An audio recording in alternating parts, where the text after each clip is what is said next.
país, porque no tienen información sobre cuáles van a ser los métodos o las formas de atención a las personas. Hay una incertidumbre en la población que ha ingresado este día a El Salvador vía aeropuerto Monseñor Romero, porque en primer lugar los han detenido a todos los salvadoreños que están ingresando, los han detenido en un solo salón, es decir, que a un solo lugar han llevado a todas las personas que vienen de diferentes. Entre estos podemos mencionar lugares en los que ya se ha determinado la existencia del COVID-19 y en algún otro donde no se ha determinado que exista. Por lo tanto, la concentración de diferentes personas puede generar, en caso que alguna de ellas venga o posea el virus, puede generar un contagio mayor. Se nos ha dicho o se nos ha expresado por la población que pudimos entrevistar que el gobierno le está ofreciendo dos alternativas. Una es someterse al periodo de cuarentena que ya ha señalado el señor presidente en su declaratoria, y la segunda es que se regrese al lugar de procedencia. La situación es que algunas aerolíneas, según lo que nos manifestaron las personas entrevistadas, están cobrando cerca de $1,400 para regresar al lugar donde venían. Algunas otras personas nos hablaron de unas tarifas un poco más altas. Hemos observado en la verificación que hicimos en el aeropuerto que no existe controles adecuados para las personas que van ingresando al aeropuerto a hacer su check-in cuando van de salida, o las personas que les acompañan, pues no observamos que se estuviese entregando material de protección como mascarillas o incluso alcohol gel. No estaba esa condición en las personas que van ingresando. De igual forma, se observó la libertad de tránsito de las diferentes tripulaciones de aerolíneas, personal de las tiendas y empleados en general que ingresan de manera irrestricta, ¿verdad? Generar alguna afectación. También observamos de parte de las autoridades de migración y extranjería que el traslado de información a la población es realmente nulo. La población sigue quejándose que no conoce qué es lo que van a hacer con ellos. Se les ha dicho que van a ser llevados a albergues. Albergues que, según lo que conocemos en los diferentes medios de comunicación, son las instalaciones creadas para atender emergencias climáticas, ¿verdad? Esos albergues no reúnen las condiciones porque son o espacios grandes donde aparecen una enorme cantidad de camas, pero una cuarentena para una pandemia no puede ser de esa calidad según los aspectos o la teoría técnica médica para el caso. El hacinamiento que se genera en las salas donde está la población que viene ingresando al país es enorme. Pudimos observar enorme cantidad de personas en espacios pequeños. Y además hemos observado que no hay protocolos de atención para niños, para niñas, adolescentes, mujeres embarazadas y adultos mayores.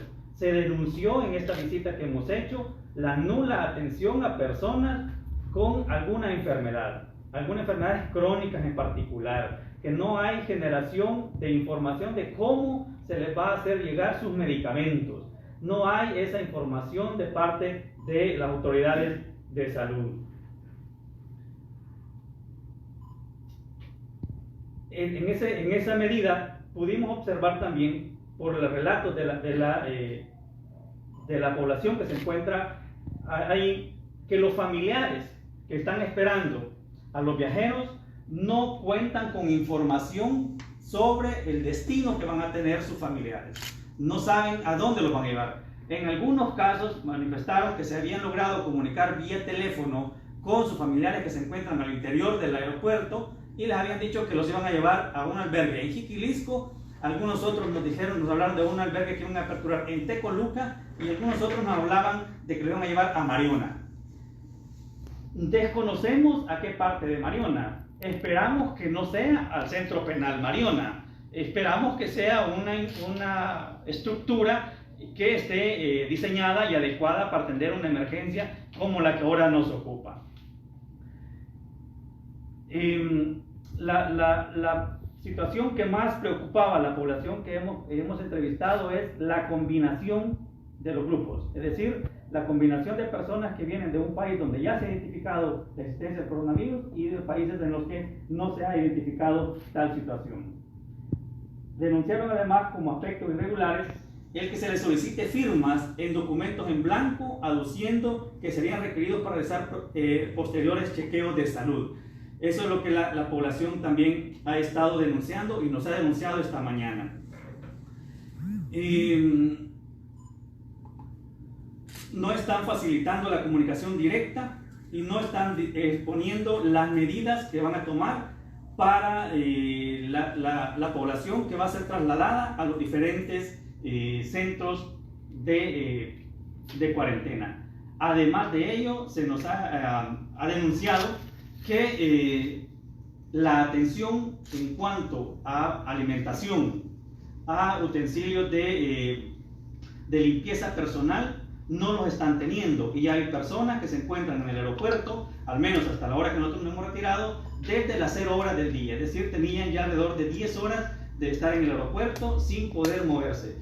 Lo que esto nosotros concluimos es que ha habido una total improvisación en la aplicación de la medida. Fuimos atendidos por personal de CEPA, a quienes de verdad le agradecemos el hecho de facilitar la información y facilitar que pudiésemos hacer el cumplimiento de nuestro mandato.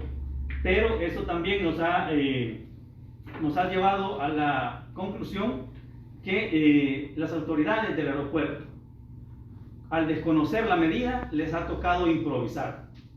Y no tienen, se observó en el aeropuerto la poca coordinación de las autoridades en la atención a las personas que están ingresando al aeropuerto en un vuelo y cuando ingresan, cuando van de salida. Es decir, las personas que van de viaje no hay una coordinación en su atención, y las personas que vienen en un vuelo tampoco hay esa coordinación de funcionarios. De esta manera también, para hacer un poco completo el análisis, he pedido a los delegados departamentales que hicieran un monitoreo en todas las fronteras del país, delegando que fuesen las autoridades departamentales quienes hicieran esa verificación.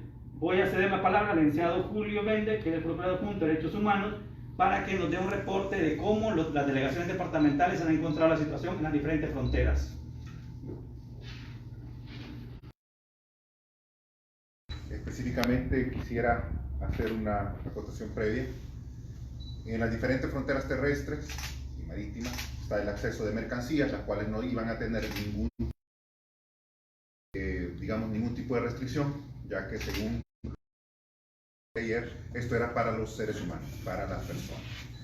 Basado en esto, hemos desplegado a las 13 delegaciones para que fuesen a estos puestos. En algunos casos voy a hacer un pequeño análisis extra, dada la peculiaridad. Voy a empezar con la Unión en la frontera del Amatillo. Según tenemos información, hasta ahora a las 15 horas, se habían trasladado 64 personas a un albergue y 8 estaban en espera de ser trasladados. De esas 64 personas hay 37 personas adultas y 27 niñas y niños. Son 23 niños y 5 niñas. Esto creo que hay que ponerle énfasis. Con el tema de los derechos de la niñez, si bien es cierto, la cuarentena debe ser cumplida por todas y todos, esta condición especial del ser humano a esta etapa de la vida no puede ser vista de una manera global con los demás casos. Tiene que tener otro tipo de tratamiento y desconocemos las condiciones en que ahorita se encuentran estos niños y niñas. Esperamos que los protocolos estén a la altura de los estándares de derechos humanos de niños y niñas. Son seres humanos en una condición de vulnerabilidad, que están en una etapa de crecimiento y que van a vivir una experiencia inédita y que posiblemente se vuelva traumática. Por lo tanto, el cuidado hacia estos seres humanos en su primera infancia es fundamental. La comunicación también con sus padres ya que tenemos información que los adultos que van son maestras las que están ahí. Van a estar 30 días sin sus padres. Ojo con eso. Bien, en el caso de Sonsonate, se verificó el puerto de Acajutla, todo normal con las mercaderías. 4 personas se les dio una cuarentena domiciliar. Esa es la información que tenemos. En el caso de Cabañas, con el puente de la integración, 2 mujeres, una salvadoreña y una hondureña con residencia en el país, les enviaron con cuarentena domiciliar también. O sea, estamos presentes de casos con cuarentena domiciliar. En el caso de Morazán, el rancho Perquín, se